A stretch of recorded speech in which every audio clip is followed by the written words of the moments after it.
Что такое лень? Это себелюбие. Это та же самая гордость в том проявлении, когда человек не хочет понуждать себя исполнять свои обязанности, не хочет даже пошевелить умом ради того, чтобы приблизить себя к вере, к покаянию. Лень – это действие злого духа через страсть в человеке, которая парализует человека. Лень очень удобно связана бывает с унынием, потому что в унынии человек делает какую-то простую, приятную для него работу, играет, например, какие-то игрушки в компьютере или сидит, что-нибудь смотрит там в телевизоре или еще где-нибудь. Вот. И таким образом доброго, условно говоря, ничего не делает. Скажем, он не понуждает себя читать, не понуждает себя молиться, не понуждает себя исполнять евангельский закон, не понуждает исполнять себя даже естественные свои обязанности дома, в семье, на работе и так далее. Вот в этом смысле нужно было ответить, кто писал. Примерно понятно? Хорошо. Так, про экуменизм кто-то спросил по дороге. Нужно отвечать? Кого-то все-таки беспокоит, да? Ну, давайте попробуем. Это течение, которое образовалось в протестантской среде. Цель его очень туманна. Организаторы этого движения неизвестно из каких сил. Есть предположение, что из сил очень опасных, из сил зла. Почему? Потому что они устроили вот это единение протестантских сообществ, они себя называют церквами, мы их в полном смысле церквами называть не можем. Потому что в нашем православном понимании церковь только одна. Церквей множество Господь не сотворял. Потому что церковь – это тело Христово. Согласны с этим, да? Христос один, глава этой церкви – Христос. Глава одна – Господь Иисус Христос. Значит, тело у главы тоже может быть только одно – Святая Соборная Апостольская Церковь. Но мы видим, что в этой одной Святой Соборной Апостольской Церкви, мы ее называем единой, да? Вот здесь у нас закрадывается, или здесь вполне можно вбить клин. Клин, вот это наше православное понимание, и сюда попробовать внести вот эту инъекцию экуменизма. Но мы должны с вами понимать, что в тексте символа веры, верую воедину Святую Соборную Апостольскую Церковь, слово «едину» – это церковнославянское слово. В переводе на русский язык оно означает вовсе не «единую», оно означает «одну». «Един» по-церковнославянски переводится на русский язык как «один». Словарь любой может открыть и в этом убедиться. Итак, когда мы поем на литургии символ веры, когда мы утром читаем в молитвенном правиле символ веры, верую воедину Святую Соборную Апостольскую Церковь. Значит, по-русски будет звучать верую в одну Святую Соборную Апостольскую Церковь. Все вполне соответствует тому, что мы сказали прежде. Глава Господь Иисус Христос один. Значит, тело у Него одно, одна церковь. Почему, несмотря на то, что в мире множество поместных православных церквей, почему все-таки мы говорим, что это одна церковь? Это очень важный момент нашего вероучения, мы должны его хорошо понимать, чтобы нас уже никто не мог обмануть никаким течением, влечением, экуменизмом, ничем. Несмотря на то, что в мире множество поместных православных церквей, мы все-таки говорим, что это одна православная церковь. В чем причина? Все поместные православные церкви до такой степени едины в вере с точки зрения догматов и с точки зрения нравственного предания, что вполне нужно сказать, что это одна церковь. То есть вот это однообразие, это единство до такой степени крепко и прочно, что это действительно одна церковь. Хотя территориально мы разделены, в каждой церкви может быть свой патриарх или митрополит, и какие-то свои внешние различия обрядового плана. Внешние различия обрядового плана, они могут быть вполне. Но вот основные вероучительные вопросы, догматы, они у всех одинаковы. И также нравственные предания, то есть как спасаться, что такое покаяние и прочее, они тоже одинаковы во всех поместных православных церквах. Итак, вот эти две части нашего вероучения, догматы и нравственность, они до такой степени важны, и они являются до такой степени главными в вере, что их единство, то есть одинаковость во всех поместных православных церквах, означает, что это фактически это одна церковь, одна Христова церковь. Таким образом, в какую бы страну мы ни приехали, где есть православие, где есть поместная православная церковь, мы можем туда пойти на любое таинство, на любую беседу, на встречу, например, на исповедь, на причастие, и нас там будут принимать, если мы православные, и мы спокойно можем там присутствовать и принимать таинство, если будем знать, что там православные. Вот такое единство, вот такое однообразие догматов и нравственного предания. Поэтому одна церковь, так всегда учили в православии, одна святая соборная апостольская, то есть православная, имеет название с 1054 года. Экуменисты думают по-другому, поскольку они появились намного позже, чем Церковь Христова, то есть не от самого Христа, не от апостолов, появились намного позже вследствие отделения сначала католиков, через введение ереси филиоквии. Ересь филиоквии, которая говорит о том, что Дух Святой исходит не только от Отца, но и от Сына тоже, вот такая добавка к символ веры, была признана через 200 лет после ее внедрения в символ веры католиками, она наконец была признана ересью и осуждена соборно. В 1054 году римокатолики преданы анафеме. С того момента почти 1000 лет церковь православная, все поместные церкви не поддерживали общение и контактов с католиками, как с еретиками.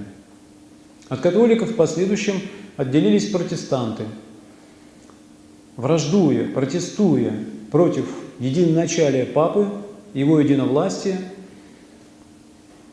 пошли не обратно к истине, а еще дальше уклонились в ложь, вводя еще большее разделение, еще большее отклонение от догматов, еще большее забвение нравственного предания.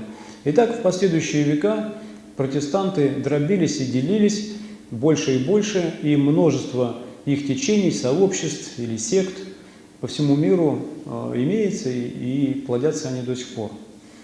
Особенность протестантизма в том, что там нет авторитетов, там нет священного предания церкви. Каждый новый лидер религиозной группы, он может вводить свое новое предание. Он может по-своему понимать Священное Писание, может по-своему его толковать, то есть создавать новую практику и в понимании, и в спасении. Таким образом, они еще в большей мере уклонились от истины, еще дальше, вплоть до самых невероятных переворотов. И тем не менее, они все себя считают христианами. На каком основании? Они говорят, когда они собрались объединиться в какой-то объединенный, в какой-то общий такой орган, какое-то общее течение, вот этот самый экуменизм, это в 20 веке, наверное, уже повторяюсь, произошло, то они решили, что их всех объединяет то, что они веруют в одного и того же Господа Иисуса Христа. Формально вроде бы так, да? Они все себя называют христианами, все вроде бы веруют во Христа. Мы сразу здесь высказываем свое возражение. Имеет очень большое значение, как мы веруем во Христа. Вера во Христа не может быть произвольной. Мы не можем говорить о Христе так, как это нам кажется. Мы можем говорить и думать о Христе только так, как с первых времен учила Церковь. Как говорит сам Христос о себе, как говорили его первые ученики-апостолы, как в последующем на Вселенских соборах утвердили святые отцы Церкви. Вот там, на Вселенских соборах, были сформулированы основные вероучительные понятия, догматы Церкви. Например, на Первом и Втором Вселенском соборе был сформулирован символ веры. И четко определено всеми последующими соборами, что этот символ веры никто не имеет права изменить до скончания века. Ни добавить, ни прибавить ничего нельзя. Тем не менее, католики в 850-м, не помню точно, году, они ввели туда добавку свою, добавку филиоквии. Вот нарушение, вот отступление от всех смыслов, от всех запретов, нарушения запретов. Они позволили себе такое сделать. 200 лет, как я уже говорил, это как-то вынуждены были терпеть, сносить, но в конечном итоге произошло это разделение. Разделение по конкретному догматическому вопросу. Ересь Филиопы была осуждена. Однако все протестанты, собираясь объединиться, решают, что они все веруют во Христа, и им уже не важно, кто из них как верует. То есть, несмотря на то, что у них разные догматические понятия, то есть разное же учение о Христе, о Боге Троице, о Церкви, о благодати Святого Духа, и разные учения о спасении, о практике спасения, о покаянии, несмотря на это все, они вот родили такую идею, что мы же все веруем во Христа, давайте объединимся.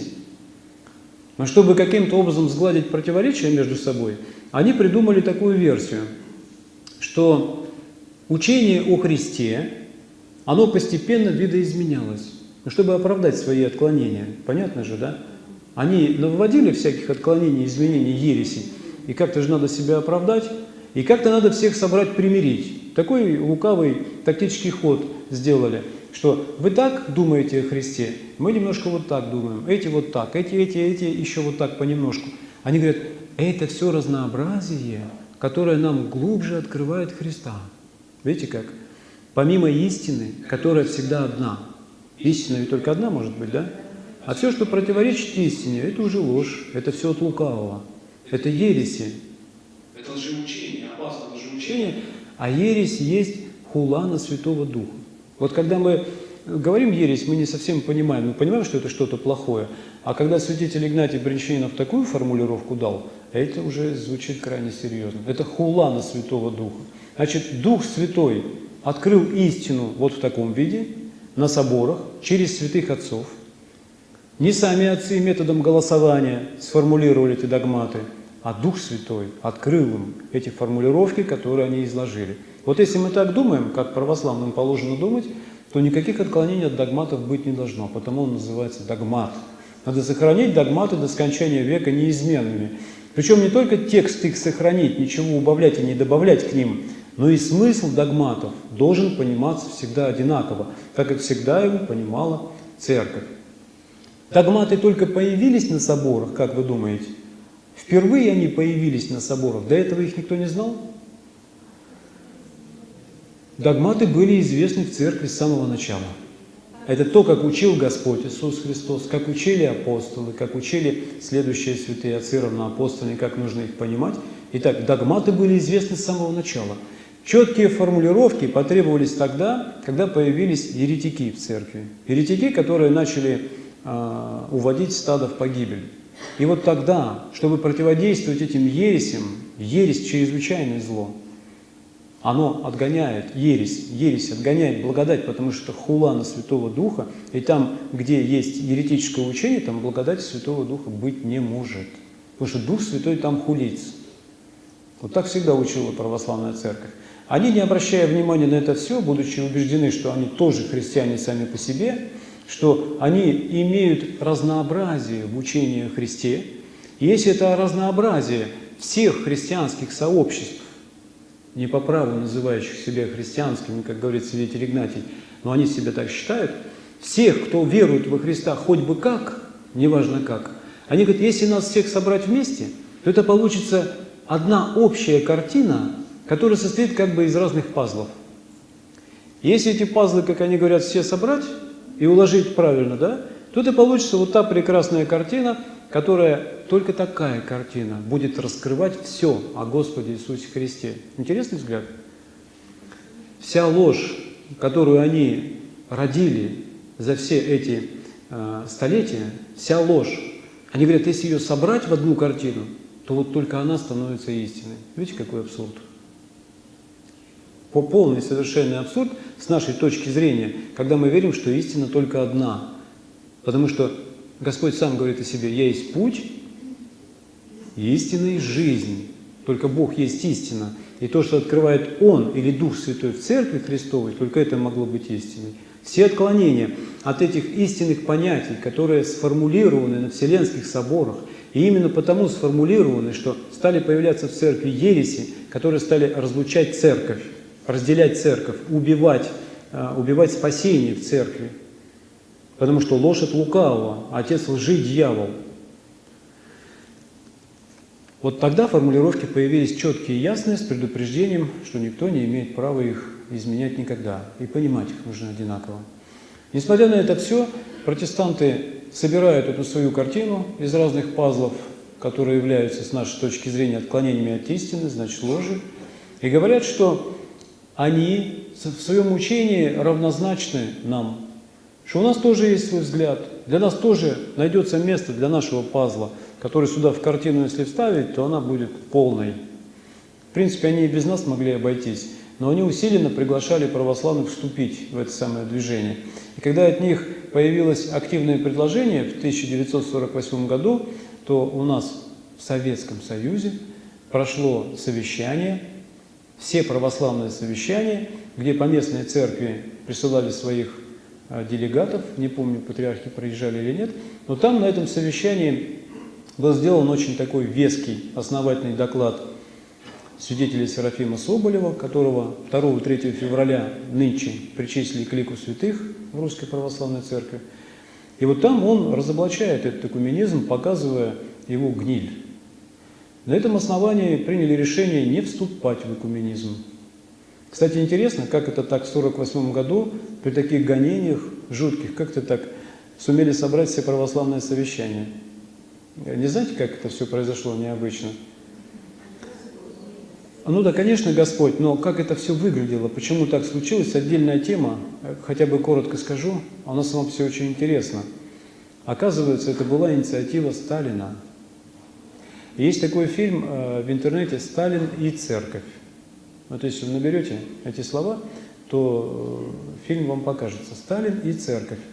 Значит, там впервые в фильме, раньше в книжке писали и из уст в уста передавали, что Сталину было откровение от митрополита гор Ливанских Илия, которому Пресвятая Богородица открыла, как сохранить Россию.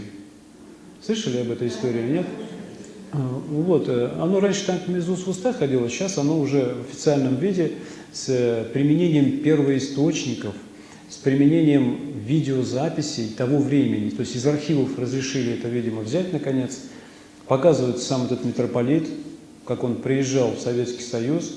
Сама встреча, конечно, не показывается со Сталином, но механизм, как это все происходило, там описывается. Это уже официальные, так сказать, сведения. Они для нас, для православных, в общем-то, полезны. Вот. Когда уже фактически ход войны был предрешен, фашистские войска стояли в 27 километрах от Москвы, в бинокле рассматривали кремлевские башни. Они готовились к последнему штурму, подтягивали войска, шили парадное обмундирование, отлили ордена и медали, чтобы награждать своих. Вот все, просто готовились. Просто готовились. Ну, к последнему, так сказать, ходу. Что такое 27 километров? Меньше часа танк проскочит это расстояние, а сил сопротивляться почти нет. Вот. Эти все трагические обстоятельства для Сталина, который когда-то был, по всей видимости, верующим человеком, когда-то учился в соответствующем заведении, когда-то отрекся от веры, предал Христа, когда-то стал коммунистом, когда-то осуществлял жуткие гонения на христиан и разрушал церковь. Для него это было возобновлением в памяти тех понятий, которые когда-то ему были дороги. И ужас от предстоящего поражения и неизбежность заставили его прислушаться, и он выполнил то, что ему предписывалось, как веление Пресвятой Богородицы. И крестным ходом облетели на самолете с иконой чудотворной, и священников немедленно отозвали с фронта из лагерей, и семинарии, и другие заведения духовные, немедленно указ был вышел, значит, открыть, стали служить молебны немедленно на фронтах, и храмы. Храмы тоже нужно было открыть. И вот, как говорится, там одно из сведений очень интересных, что после открытия храма, одного из храмов, в нем сразу же собралось 40 тысяч человек. Сразу же, на первое же богослужение. То есть, вот народ-то какой был. Вера в народе не до конца была убита, потому что, несмотря на все лютые гонения, репрессии, лагеря, жуткие вот эти происшествия, они заставляли обращаться хотя бы мысленно к Богу. В период трагических потрясений вот все эти наслоения внешние, они дают трещину подобно тому, как у разбойника, распятого справа, в него заложено было, и когда его поймали и судили, и приговорили к казни, в нем тоже от этих потрясений появилась трещина, которая прошла, как луч света из этого основания, которое в нем было, прошла сквозь толщу его страстей и грехов, и жутких грехов, и пробилась до его ума, достала его сердце. Знаете, почему этот разбойник сумел раскаяться? Как говорит предание, об этом сообщает преподобный Нилбер Точилый, сама Пресвятая Богородица покормила его грудью, когда он был младенцем. Вот того единственного факта было достаточно для того, чтобы она в этом событии присоединила его к роду Давидову, к роду праведников. И вот этот в младенчестве заложенный такой благодатный фундамент, какое-то маленькое такое, тончайшее основание, оно потом было забыто, грехами завалено, там он в шайке бандитов там потом был и совершал те же самые почти злодеяния, как и тот левый, который рядом с ним был распят, пойманы были вместе, творили одинаковые злодеяния. Один хулил всех, ругался и ненавидел, а другой каялся, сокрушался в грехах. И если мы сейчас скажем, что вот на кресте, оказывается, можно раскаяться, то это уникальный случай. На кресте каются только в уникальных случаях. Вот такие, в которых основание вот такое заложено было таким таинственным образом. Итак, наш народ, который много веков был православным, из поколения в поколение, причем в предыдущих поколениях могли быть праведники, могли быть мученики за веру, могли быть люди, которые исполняли евангельский закон, вели борьбу со страстями, знали покаяние и молитву, с простотой своей веры, будучи даже неграмотными. Они передавали из поколения в поколение вот эту наклонность к вере. И в потомках, несмотря на то, что был уже советский режим, несмотря на то, что уже вера была в гонении, при таких жутких потрясениях еще вера проснулась. В дальнейшем постепенно шел процесс обретения свободы церковью после удачного сражения под Москвой, после следующих всех действий. Сталин вдруг резко расположился к церкви, были выборы патриарха, личное поздравление получил патриарх. Тот, не помню его фамилию, кто руководил соответствующим отделом ЦК по борьбе с религией, он лично эту видеозапись показывает, конечно, потрясающие кадры, наверное, впервые их показывают. Он лично приезжает и поздравляет патриарха с выборами, целует его трижды, как положено по православному. Представьте себе, после всех этих жутких гонений, этих кошмаров, вдруг такой крутой разворот власти по направлению к церкви. Сталин задумывает одну гениальную вещь. Помимо того, что удалось в войне победить, помимо этого всего, он думает о том, как бы распространить влияние Советского Союза на Востоке. Здесь, в Европе, случилось это жуткое потрясение, сражение, тут разделили мир с Америкой, а Восток остается пока ничей, а его очень выгодно приобрести влияние на Востоке. И Сталин думает за счет церкви это сделать как-то, за счет церкви.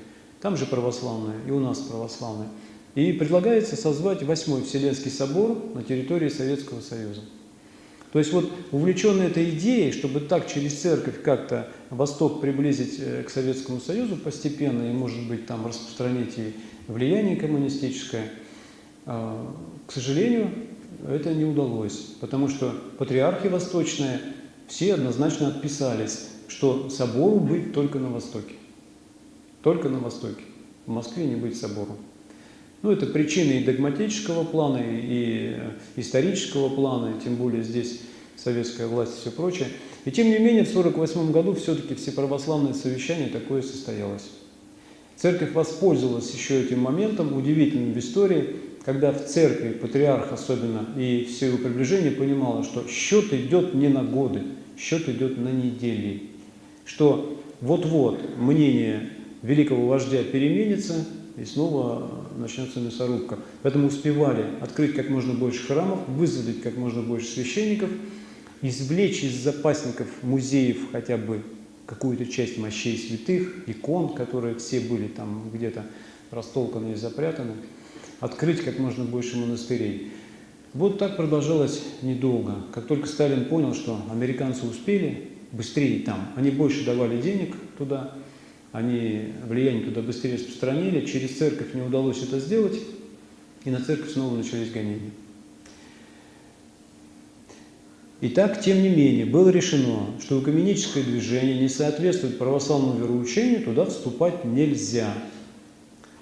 Не отменив этого решения всеправославного, в 1961 году Русская Православная Церковь наряду с другими поместными православными церквами вступает в экуменическое движение, не отменяя решение всеправославного совещания.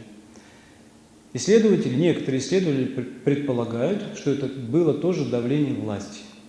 То есть советской власти было выгодно, чтобы в отношении Советского Союза на Западе и в Америке складывалось положительное впечатление, что тут, где нет никаких гонений на веру, что тут, где нет никаких гонений на церковь, но для этого нужно было, ради того, чтобы удержать и сохранить мир, чтобы не спровоцировать очередную войну и там какие-то другие претензии к Советскому Союзу, нужно было, чтобы кто-то говорил об этом. И решили использовать церковь. Итак, по всей видимости, толчок КГБ, наверное, уже в то время было, да, заставляют иерархов вступать во Всемирный Совет Церквей, как орган, который руководит экуменизмом. Во Всемирном Совете Церквей есть свой устав, своя конституция, есть свои правила вступления, есть то, во что они все верят, есть так называемая Торонская декларация 1950 года, где основные понятия экуменического движения изложены. Вступая туда, волей-неволей нужно принимать и соглашаться с тем, что там написано. Поэтому под давлением, по всей видимости, власти в 1961 году вступление туда произошло. Через несколько лет две поместные церкви, грузинская и болгарская, нашли в себе мужество и вышли из экуменического движения. Это являлось и до сей поры является обличением всем тем, кто продолжает там участвовать. Как бы объясняя и оправдывая свое участие в экуменическом движении, нам говорится, что это площадка для проповеди истины, что мы там, участвуя в богословских дискуссиях, в различных направлениях, которые там организованы и проводятся уже несколько десятков лет, что мы там проповедуем истину, что только так можно показать, что истина превышает их эти учения, заблуждения и прочее, и что так можно их уговорить к истине прийти. Но правда говорит о том, или реальные факты говорят о том, что за все эти десятилетия никакая из тех протестантских церквей или сообществ не пришла к православию. То есть дебаты все бесполезны, разговоры бесполезны. То, что это действительно бесполезно, доказывается тем, что в уставе Всемирного Совета Церквей запрещен прозелитизм. Прозелитизм – это попытка убеждать иноверцев, других, инославных, как это сейчас называется, в том, что наша вера истина, а у них заблуждение. Что у них ереси, нарушение догматов, а у нас истина хранится, и здесь спасение. То есть прозелитизм там запрещен. Там члены Всемирного Совета Церквей не имеют права уговаривать друг друга переходить в свою веру. Тогда что там делать? Еще раз вопрос возникает. Что делать, если уговаривать нельзя, убеждать нельзя? Показывать, что наши лучше? Это же наивно. Они убеждены, что у них лучше. И причем так, как у них устроено в их вере, с ересями, с новым другим отношением к спасению, к покаянию, оно приятнее для души грешника. Оно удобнее для души грешника. Там, как они говорят, спасаться и быть в вере, у них удобнее намного. Потому что там нет той аскетики, которая есть в православии, там нет учения о кресте, так как оно есть у нас, там нет учения о смертных грехах, там нет, в каком-то виде, может быть, оно есть, не знаю в каком, там есть более уклон в добрые дела. Надо исполнять евангельский закон, надо исполнять добрые дела, заповеди, надо успевать. Там есть эйфория, там есть определенный восторг, который является от действия особых внутренних чувств, которые, как мы понимаем, основаны на страстях, того же самого тщеславия, того успеха, того продвижения вперед по лестнице в небо, которое дается успешно. Там активная проповедь, и это сразу же с первых шагов только человек пришел к вере, давай проповедуй вперед, как активные протестанты в проповеди, мы же видим, да? Вот это все основано на незнании действия страстей и в примешивании ко всем делам тех страстей, которыми заражено все человечество. Вот так, не зная глубины аскетического опыта церкви, искажая догматы, лишая себя благодати, потому что хотим мы не хотим, им об этом говорить и не хочется, и смысла никакого нет, но с нашей точки зрения они вот этот закрытый кулак. И благодать, та, которая действовала в истинной церкви православной, где есть догматы и то нравственное предание изначальное, которое было, она не может быть у них, потому что там, где есть ереси, там хулится Святой Дух. А как может действовать благодать Святого Духа там, где они его хулят? Они же не считают это так. Они считают, что у них тоже есть право на истину. И вот эти пазлы они все время собирают. Каждый у них имеет право на истину. Видите как? Мало того, они придумали еще одно оправдание, что в разные времена, в разных исторических условиях, в разных обстоятельствах в церкви открывались новые и новые откровения Святого Духа. Поэтому каждое из этих учений, оно тоже от Бога, оно тоже есть истина. И даже они говорят, апостолы уже проповедовали немножко не так, как проповедовал сам Господь Иисус Христос. Даже вот до чего они доходят. А после апостолов, другие, которые были, они тоже еще немножко не так проповедовали, как апостолы. И в каждом поколении появлялись такие вот проповедники, которые что-то новое и новое открывали. Видите, какая удобная схема. И в конечном итоге они пришли к такому варианту, что Церковь Христова состоит из всех тех сообществ в мире, которые хотя бы веруют во Христа, читают то же самое Священное Писание, и Церковь представляет себе дерево, на котором множество ветвей. И каждая ветвь – это любая из протестантских, любое сообщество, как они себя называют, церквей, и в целом вместе они и есть Церковь Христова. И вот здесь мы подходим к коренному различию православного понимания о Церкви и экуменического понимания о Церкви. Есть принципиальная разница, вы уже поняли это. Или нарисовать? Поняли, время не будем тратить. Значит, вот православная церковь, состоящая из нескольких, множества, так сказать, православных церквей, это одни догматы и одно нравственное учение. А все, что вокруг, все называющие себя христианами, огромное число, и по количеству их названий, деноминаций, и по численности членов, это все для нас еретики. Это все те, кто не могут спастись по нашему православному вероучению. Потому что они хулят Святого Духа, потому что их учение противоречит истине. И тем не менее, они считают, что Церковь Христова – это все то, что есть в мире, называющих себя христианами, верующих во Христа хоть как. Вот два разных совершенно взгляда. Теперь, как говорят наши говорят представители православия, они говорят так, что в действительности единство, оно действительно нарушено, но надо его восстановить. Вот первоначальный взгляд был такой. С богословской точки зрения здесь вроде бы никакого противоречия нет. Ведь единство было нарушено, да? Вот те, кто остались в одной Святой Соборной Церкви, вот здесь единство догматов и нравственного учения, да? А все остальные разрушили это единство. Католики первые разрушили единство, да? Они отпали от единства. То есть наши православные экуменисты говорят так, что надо восстановить это единство. Нужно найти такие способы вследствие переговоров или других каких-то там вариантов общения восстановить это единство. То есть сначала католиков каким-то образом притянуть к истине, а потом как-то и всех протестантов притянуть к истине. Вот то, что ничего из этого не получается, это горький факт. Ничего не удается. Тогда вследствие вот этих пустых, бесполезных дел, которые не дают того результата, о котором якобы мечтали, начинают склоняться к чему? К преодолению вот этих внешних противоречий. То есть сейчас придумали так, последние десятилетия, что надо как-то сглаживать противоречия. Мы же не можем догматически с ними договориться, да? Не можем, никак не получается. Признанный факт. Протестанты еще дальше откатываются, начинают женское священство там образовывать, да? Начинают благословлять однополые браки. Слышите вот это все, там что происходит? Это все у них, у протестантов. Но теперь уже как-то уже жутко входить в такой Всемирный Совет Церквей, где эти на равных правах тоже там участвуют. Как-то уже вроде не то. И заговорили о кризисе. В экуменическом движении кризис. Наконец-то, да, признали. Но этот кризис не подталкивает нас уходить оттуда, уходить, разрывать с ними связи, а как бы подталкивает к тому, чтобы искать новые формы общения с ними, чтобы как-то их все-таки привлечь. Смотрите, уже куда как бы заводит злой дух, враг, Потому что первоначально туда затянул с определенной целью, чтобы мы рано или поздно предали истину тоже, как все те. А сейчас не получается их притянуть к истине, чего вроде как было основанием для участия в экуменизме. Сейчас говорят, надо искать какие-то новые формы. Какие новые формы? Чтобы преодолеть противоречия. Совместные молитвы начали совершаться, взаимный обмен делегациями, взаимный обмен образовательными там учреждениями, взаимный обмен в спортивных делах, в социальной работе и всякое такое.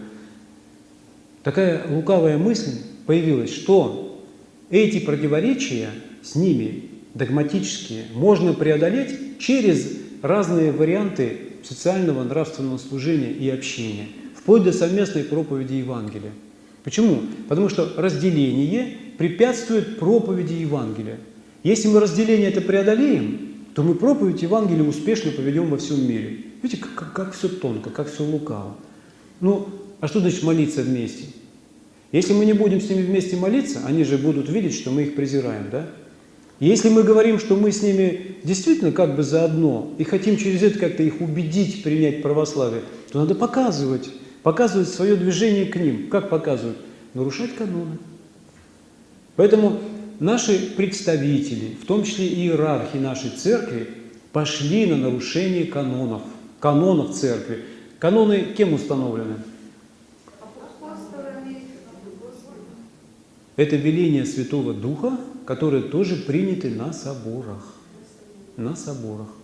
Есть апостольские правила, действительно, часть апостолов установили, и тоже не в одиночку, а в последующем соборы. И на соборах мы должны быть твердо уверены, говорил Дух Святой устами святых отцов. На первых соборах, в первом тысячелетии особенно, присутствовали и мученики, и имеющие увечья, и искалеченные вследствие гонений. Это не просто были епископы сытые, довольные, благополучные, это были мученики. То есть ни у кого не оставалось сомнений, что их устами говорил Святой Дух. То есть на практике это были чудотворцы, это были прозорливцы, это были дела, то есть люди, отмеченные чудесами. Итак, каноны тоже установлены Святым Духом. Если сегодня стало считаться, что эти каноны можно презирать ради какой-то великой благой цели, то это одна из трагедий, которую мы наблюдаем сейчас. Причем, например, если кто-то из православных молится с еретиком вместе, то при этом он должен быть отлучен от причастия. Причащаться такому больше нельзя, это наказание. Если же священник позволит что-то действовать еретику, то он должен быть извержен из сана вообще. Итак, вот, делая такие уступки, обмениваясь подарками, например, подарки от еретиков принимать нельзя. Существует определенный канон на этот счет. Мы видим, как после подписания Гаванской декларации вся делегация от Русской Православной Церкви, в том числе патриарх Кирилл, лично принимает подарки из рук Папы Римского. Причем это без всякого стеснения, без всякого страха запечатляется на видеокамеру и размещается в интернете по всему миру. Вот эти все факты, они до такой степени тревожные, они до такой степени должны нас напрягать в определенном смысле слова, что мы должны сами себе задавать вопрос, куда дело-то идет, куда все катится. Не является ли это уже предательством истины? Нет ли здесь уже отступлений, опасных отступлений, которые рано или поздно приведут нас к тому, что мы, вся церковь наша, приняв какую-то ересь на соборном уровне, лишится благодати вообще. Тогда мы пойдем в храм, там будет внешне происходить все то же, а благодати в таинстве уже может не быть. И вот для нас, для простых мирян, эти вопросы как сами по себе начинают естественно возникать, тем более об этом говорят и уже немало говорят. Опасность очень серьезная. Почему, например, в отношениях с католиками так ведут себя наши иерархи? Значит, если они вот так смело нарушают каноны в отношении к католикам, то этому должно быть какое-то объяснение. Первый вариант. Они что, каноны не знают? Ну, не может быть такого, да? У них образование у всех. Они богословы, академия у них всех закончена. Если они так вот открыто будут презирать соборы с канонами, то это что-то не то уже, ну, какая-то там слишком грубая такая вещь. Значит, скорее всего, они их знают. Но когда они их спокойно и сознательно нарушают каноны, то остается второй вариант объяснения. Они эти нарушения канонов не считают нарушением канонов. Не считают эти события нарушением канонов. Как это может быть? Ведь канон говорит, что только молившийся с еретиками да будет отлучен. Тем не менее молится, никто никого не отлучает и никто не боится. Это значит, остается думать только так, что молитвы, совместные молитвы с католиками перестали считаться нарушением канонов. Это значит, что католики перестали считаться кем? Еретиками. Вот так. Вот последнее объяснение, на котором мы должны остановиться. Католики с определенного времени в нашей церкви перестали считаться еретиками. Эти доказательства находятся также в интернете, это действительные факты. Есть интервью митрополита Иллариона Алфеева в Российской академии наук по приглашению, он там выступал, текст его имеется в интернете. Он делает сообщение, что после Второго Ватиканского собора укрепились контакты Русской Православной Церкви с Римо-католиками. Какая причина? На Втором Ватиканском соборе, сначала на первом был сделан шаг в эту сторону, потом на втором уже окончательно римо-католики решили, что они прекращают нас, православных, считать еретиками. Вот для нас это открытие. Мы их-то всегда считали еретиками, да? Так они-то нас тоже, оказывается, считали еретиками. Вот то разделение в 1054 года, которое произошло тогда, когда они нас предали анафеме, а православные их предали анафеме. Вот тогда произошло это разделение. С того момента взаимно считали еретиками православные католиков, католики православных. Это длилось почти 1000 лет. Множество высказываний, изречений святых отцов мы можем встретить, и в интернете эти подборки есть. Но вот католики предлагали несколько раз заключить унию с ними. Слышали об этих событиях? Особенно тогда, когда православным ничего не оставалось делать, при угрозе войны, порабощения, при отсутствии реальных сил сопротивляться, например, была попытка заключить унию с католиками. Смысл этой унии был в чем? Что православные должны были признать, что филиоквия тоже православное учение. Не ересь, как тогда было, а что филиоквия – это православное учение. И на том соборе святитель Марк Эфесский побеждал их в полемике, сколько их там не было с той стороны. Он фактически остался один. Сначала у него были помощники в этой полемике, потом один от него откололся, второй на него что-то обиделся, не согласился. И он один их всех побеждал. Что они ввели дополнительную вот эту вставку в символ веры, которой не было никогда. Это первое, что эта вставка является ересью. Они не могли доказать правоту свою. Но тем не менее, они, понимая, что проиграть им нельзя, что цель у них подчинить себе весь православный мир, снова главенство Папы установить над всеми, и чтобы православные признали филиоквию истины, они измором взяли. 2 года тянули этот собор, 2 года голодом держали, денег не давали им на содержание всей делегации с Востока, и умотали всех. Умотали, все подписали эту унию, согласились с католиками, что филиоквия – это тоже истина. Один святитель Марк Эфесский не подписал. В результате войну с турками проиграли, Византия пала. Вот плоды.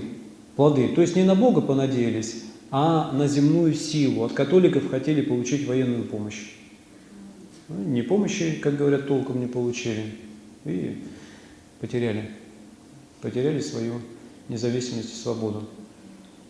С тех пор, несмотря на то, что подписали эту унию, через 14 лет очнулись, унию разорвали. И опять стали держаться истины. Вот такие штуки в истории были. Теперь католики, видя, что не так у них не получается, сначала на Первом соборе Ватиканском, потом на Втором, который кончился в 1965 году, они вдруг делают предложение православным. Мы вас перестаем считать еретиками. Мы согласны, что у вас тоже есть благодать, что таинства у вас тоже совершаются. Они это делают с той целью, догадываетесь, с какой? Чтобы православные взаимно признали, что католики – это не еретики, что филиоквия – это не ересь, что тоже у них действует благодать, что их таинство тоже благодатно. Это новая форма унии, это не что-то другое. Вот сейчас мы, живя себе спокойно мирской жизнью, даже придя к вере, мы этого ничего не знали. Если бы не эти последние события, нам бы не пришлось это все искать, изучать, исследовать и находить эти страшные доказательства. Просто бы не пришлось. Если бы делали все тихо, так тихо бы все и закончилось полным падением. Но все, как говорят, шило в мешке не утаишь, все равно что-то становится известным и видным. Итак, исследуя вот эти все тексты, выступления, обнаружилось, что в 1980 году начались активные контакты Русской Православной Церкви с римо-католиками после Второго Ватиканского собора. Для того, чтобы устанавливать взаимные отношения, как бы их восстанавливать с римо-католиками, взаимно отказались от определения ересь в отношении друг друга. То есть сейчас мы с вами не имеем права назвать католиков еретиками, потому что они нас еретиками больше не считают. Чтобы начались реальные контакты и взаимодействия, нужно было убрать вот это первое противоречие. Ересь – это жесточайшее, тяжелейшее обвинение духовного плана, вот это надо было первое убрать.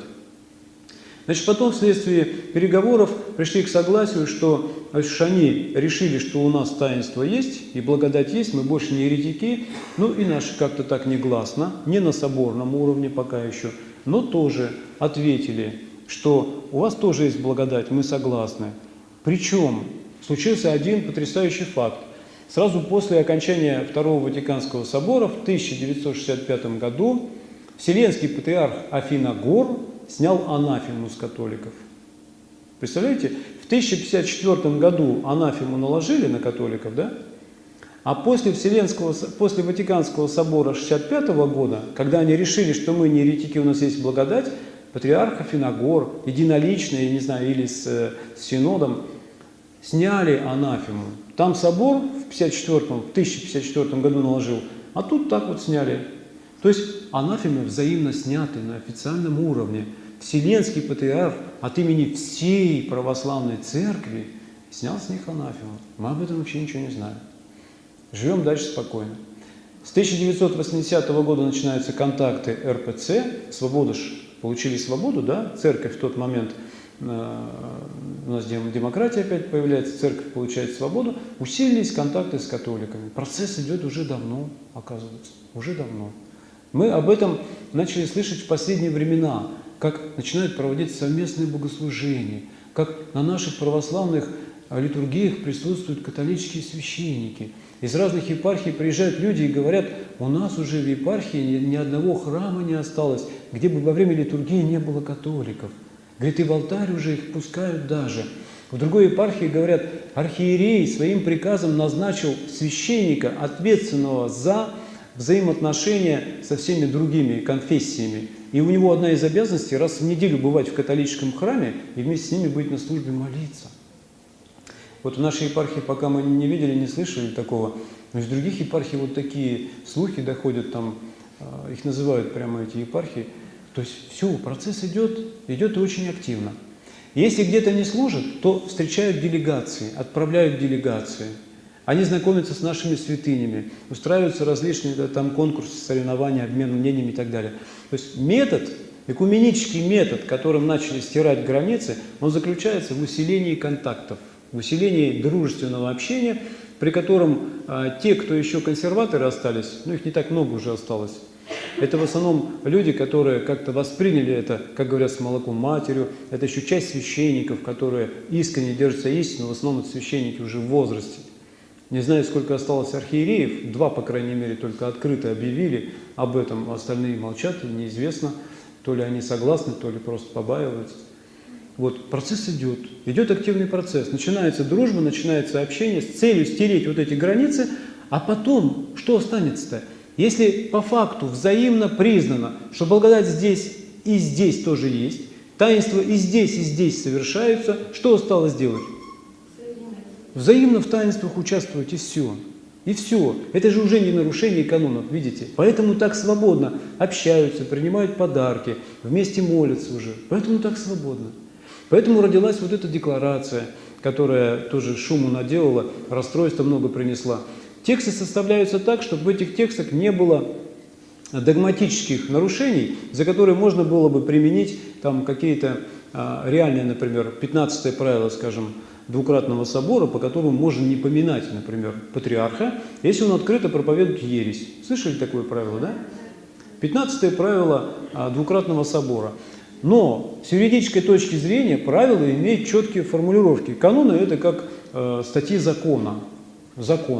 И там сказано так, что не поминать можно только в том случае, если патриарх, например, патриарх, открыто и явно проповедует ересь, ранее осужденную соборами или отцами. Явно и открыто проповедует ересь, ранее осужденную соборами или отцами. Наш патриарх Кирилл, несмотря на всю вот эту его деятельность по связям с католиками, несмотря на подписанную декларацию, на совместные молитвы с католиками, на принятие подарков, несмотря на это все, он нигде не сказал никакую католическую ересь. Он нигде не сказал, что филиоквия – это истина. А собор осудил только филиоквию. Собор 1054 года. Все остальные ереси католики приняли позже. И формально сейчас применить вот так 15-е правило к патриарху Кириллу нельзя. Поэтому те священники, которые перестают поминать патриарха, они немедленно выводятся за штат или запрещаются в служении. Вот так. То есть с юридической точки зрения, в общем-то, там люди очень опытные, очень умные, намного опытнее и умнее нас. Они готовились очень долго к этим всем процессам. И вот, наконец, они приобретают такую же открытую форму. Процесс идет. Поэтому мы здесь невольно с вами остались заложниками, или стали заложниками, потому что даже если мы понимаем гибельность и ужас всего этого процесса, что это рано или поздно приведет нас к принятию ереси, какой-то уже существующей реальной ереси, при которой, если ересь будет принята на соборном уровне в Русской Православной Церкви, то благодать отступит от всей церкви, от всей официальной церкви, которая будет в этот момент на земле, примет эту ересь. Останутся только те пастыри, которые не согласятся принимать эту ересь. На них благодать должна остаться. Остальных от всех она отступит, хотя внешне будет все как есть. Вот трагедия в том, что, как говорит апостол, антихрист не придет, пока не произойдет отступление. И вот по толкованию отцов, отступление – это отступление от истины. Вот как только отступление от истины произойдет в земной церкви, то есть будет принята на соборном уровне какая-то ересь, не в частном виде отдельными иерархами или пастырями, тем более мирянами, там, что от нас, мы можем сейчас нас сейчас можно поймать в какой угодно ереси. Да? Вам трудно согласиться с этим, да?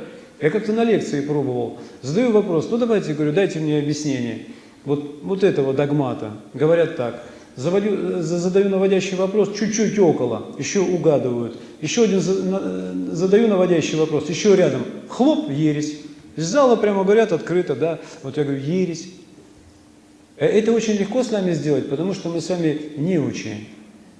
Но также точно легко мы с вами примем ересь, которая будет предложена сверху, потому что мы неучи, по той же самой причине.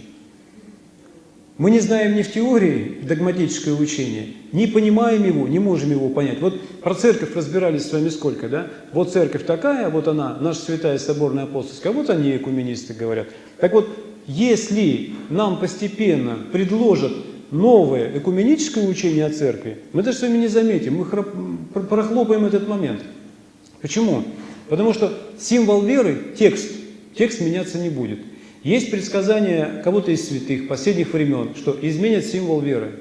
Это момент, который будет уже... Знаете такое предсказание? Нет? Не слышали? Ну, кто-то читал все-таки, это сейчас распространяется активно.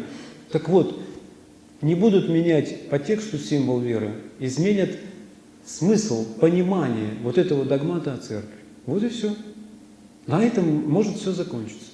Если вот эта ересь соборно будет принята, то антихрист придет, уже ничто не помешает ему прийти. Как это произойдет в плане техническом в мире, это уже разные варианты могут быть. Как в 17 году. Кто ожидал, что это все случится? Кто-то знал об этом? Об этом знали пророки, святые пророки XIX века. Они предупреждали. Они предупреждали, что беде быть, неизбежно быть беде. Один из пророков, святитель Игнатий Бринчанинов, он говорил, что русский народ может и должен сделаться инструментом в руках гения из гениев, который, наконец, осуществит власть от всемирной монархии. Это в одном из писем у него. Еще найти надо, прежде чем найти, да? Еще поискать. Кто это гений из гениев? Он предполагал, что при таком состоянии земной церкви, при таком состоянии пастырей и архипастырей, когда основы веры начинают презираться, когда нравственное предание уже забыто, когда монастыри разрушены фактически по своему духовному состоянию, когда монахи перестали заниматься молитвой и не имеют понятия о внутреннем делании, он объехал множество монастырей и убедился в этом сам лично. Ну что еще ожидать? Ну что ожидать? Значит, в беде неминуемо быть. И это он предсказал, где-то за 50 с чем-то лет. Праведный Иоанн Кронштадтский совсем незадолго до революции говорил: одумайся, русский народ. Одумайся, народ. Иначе Господь заберет у тебя доброго царя и даст царя жестокого и злого. И реки слез и крови потекут по всей русской земле. Все исполнилось. Не одумался русский народ. Почему? Потому что русский народ – это стадо. Мы стадо. А у нас должны быть пастыри. Над пастырями должны быть архипастыри. И тот же святитель Игнатий сказал, что это соль в церкви. Они есть соль. Он сказал: соль обуяла. Это середина 19 века, страшный вывод святителя Игнатия. Соль обуяла. Если соль обуяла, народ гниет по своему нравственному состоянию, то этот народ игрушкой сделается в руках какого-то гения, который развернет ум этого народа против властей этого народа, против самой церкви, против Бога. Все-таки сделали. Все-таки сделали. Пришли горстка, кучка злодеев, бандитов и разрушили вообще Россию, церковь. Все перевернули вверх дном. Какой кошмар! Вот таково свойство народа.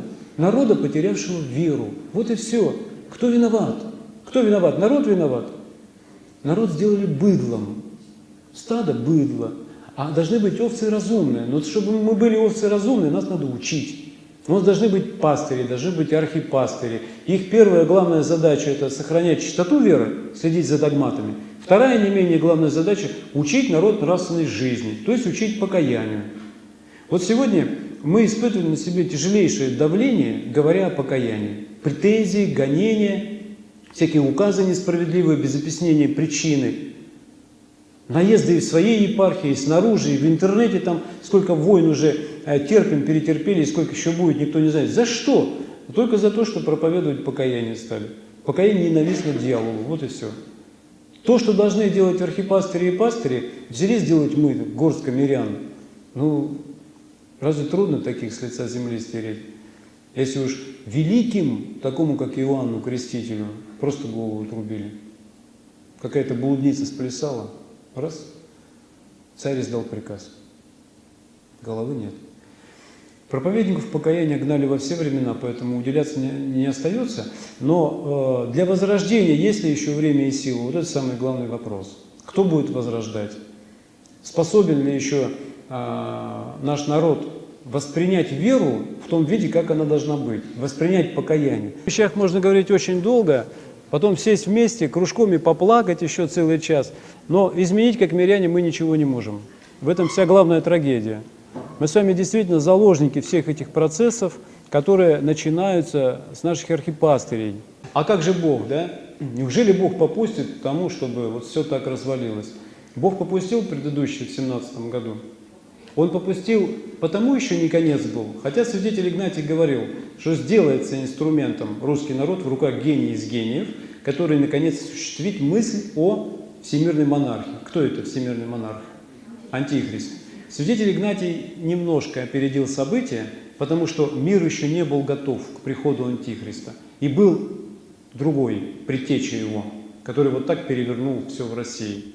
Но это было последнее предупреждение, как мне думается, для того, чтобы очнулись мы, как народ, чтобы очнулись руководители церкви, которых коса смерти выкосила. Выкосила, их бы не отпустили из лагерей, их бы не отозвали из фронта. Там бы их уморили всех насмерть, а на фронте бы их убили на войне. Остались только те, кто спрятались в катакомбах. Официально, по-моему, осталось 3 архиерея на тот момент, когда Сталин, наконец, развернул свое отношение к церкви. 3, по-моему, или 4 архиерея осталось всего. Совсем небольшое число пастырей. Вот так уничтожали церковь. И если вы помните, люди, которые постарше, обещали показать последнего попа по телевизору. Были времена.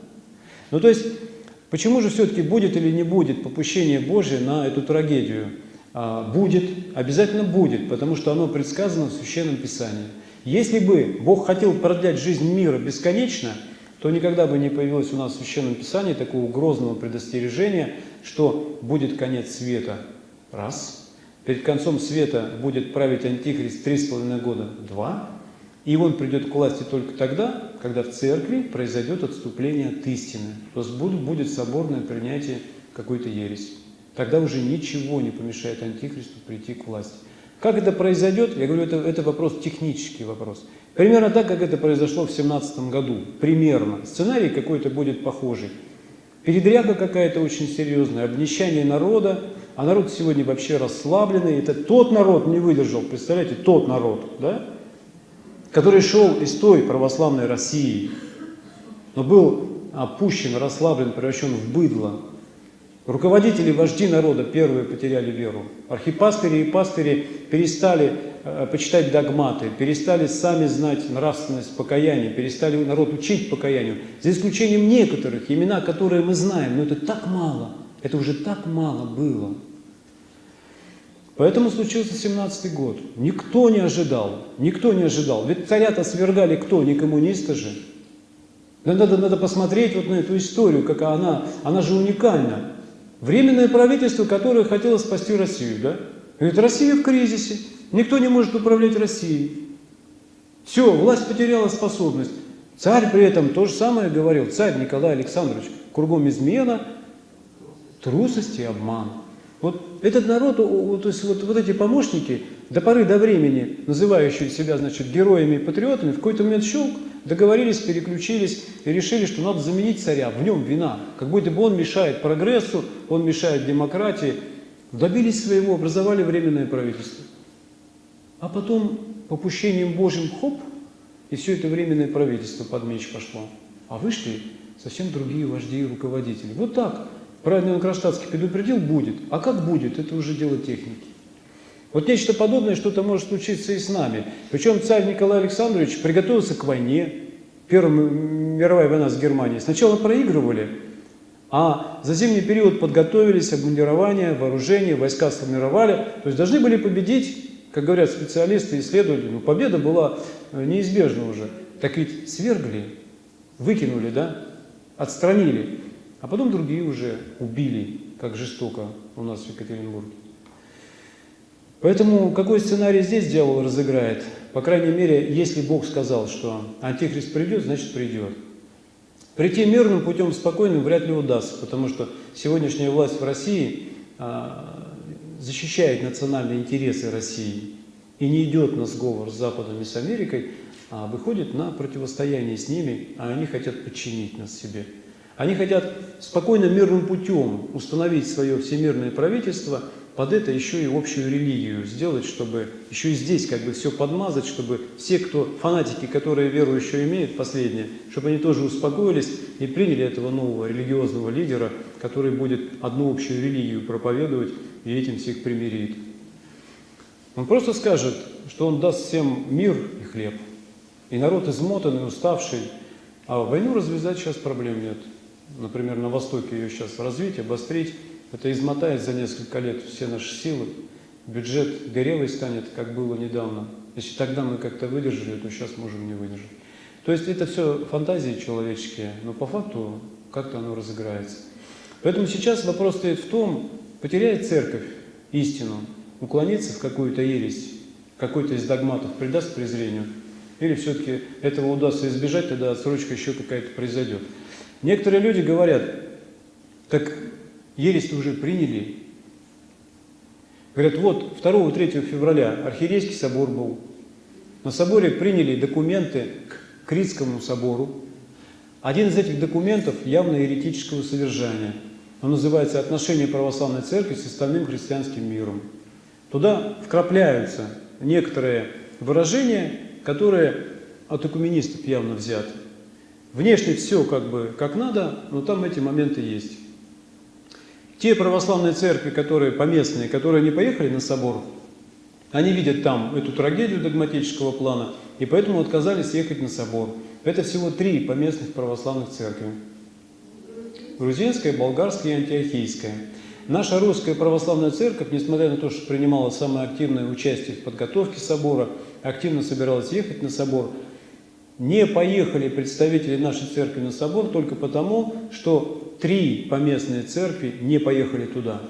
Поскольку те не поехали, то по регламенту собор не может иметь больше консенсуса, голосование 10 вместо 14 не может иметь силу. Не все поехали, да? Наши по этой причине отказались ехать. То есть наши не указали догматических противоречий никаких, наши не увидели никаких отклонений от догматов. Все архиереи, все поголовно, ну кто были на соборе, говорят, кто-то не поехал по разным причинам, ну кто заболел, кто еще что. Но все те, кто были на соборе 2-3 февраля, они, кроме одного, который хотел сказать против, ему сказали: сядь, сиди, все уже решено. И он сел. Это епископ Лонгин, который потом открыто объявил, что он не хочет поддерживать и соглашаться со всем этим. И вместе с ним еще епископ Петр Одесский, кажется, уже чуть-чуть позже. Так вот, остальные все проголосовали за эти документы. В решении собора сказано, что документы в этом виде, как они принимаются в качестве проекта, они не противоречат православию. То есть учение, которое изложено в тексте документа отношения с остальным христианским миром, что это православный документ. А там явно вкрапляются чисто экуменические понятия, которые как бы так мимоходом там идут, и их, собственно говоря, ну не так сразу и определишь. Но, тем не менее, нам позволяет это говорить с уверенностью, или больше придает уверенности то, что 3 поместные церкви все-таки видели там отклонение догматическое и не поехали на собор. Поэтому собор, который состоялся, нельзя считать полностью состоявшимся, но документы 10 церквей там подписали все эти, и сейчас в нашей русской православной церкви решается вопрос, считать эти документы истинными, соответствующими православию, или не считать. Несмотря на то, что 2-3 февраля уже посчитали, что они действительно православные. Сейчас документы эти отданы на библейско-богословскую комиссию, и там они неизвестно сколько времени будут их исследовать, разбирать с точки зрения догматов и канонов. Если найдут какое-то отклонение, то, может быть, нам будет известно об этом. Но это подвергнет позору всех архиереев. Поэтому вот существует такое печальное предположение, что как бы комиссия вторично не одобрила все эти документы. Тогда вот мы можем предполагать, что если в этих документах содержатся еретические какие-то взгляды, то это может быть, если эти документы станут законом в нашей Русской Православной Церкви, это может быть тем ударом на соборном уровне, который может привести к разрушению всего. Вопрос очень серьезный, поэтому нам не нужно забывать о той обстановке, в которой мы живем. Я для чего это говорю? Некоторые хотят пришить мне экстремизм, говорят, ты тут призываешь народ шуметь, бунтовать и прочее. Не, я не экстремист. Власть я поддерживаю, против власти не бунтую, к сопротивлению церковной власти не призываю. Я призываю только к одному, чтобы мы с вами время не теряли. Пока еще есть время, нужно готовиться к суду Божьему. Если ситуация такая серьезная, и все может развернуться вот на наших глазах, если какого-то чуда Бог не совершит, не перевернет вот это вот все, мы должны быть готовы уже к суду Божьему. Хватит тянуть время. Господь нам говорит, все, всякие ваши размышления, рассуждения, подготовки, все заканчивается. Надо выходить на реальную работу. Надо вести борьбу со страстями. Надо стараться исправлять состояние души. Надо стараться знать евангельский закон, надо пытаться его исполнять, нарушение закона считать грехом, каяться, но в отчаяние не входить, укорять себя в грехах, но с надеждой на Бога. Надо знать веру. Надо начать с основательного изучения веры. Это не реклама этих огласительных бесед. Я таких показываю регулярно не потому, что я хочу, чтобы вы их все купили. Они есть в интернете. Там вы можете их найти и посмотреть.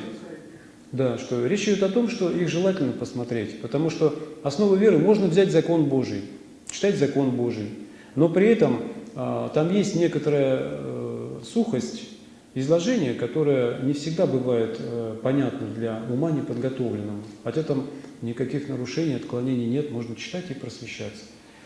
А дальше, поскольку здесь в огласительные беседы включена и аскетическая часть дела, и с ней там тоже можно познакомиться, а дальше вот работать уже над собой искренне. А если будут какие-то запинания, то пытаться их как-то разрешать, находя себе советы и поддержки у тех пастырей, которые с этим согласны, работу такую ведут, или хотя бы советуют друг с другом. Вот такие времена, братья и сестры. Вот так про экуменизм нужно основательно знать и говорить.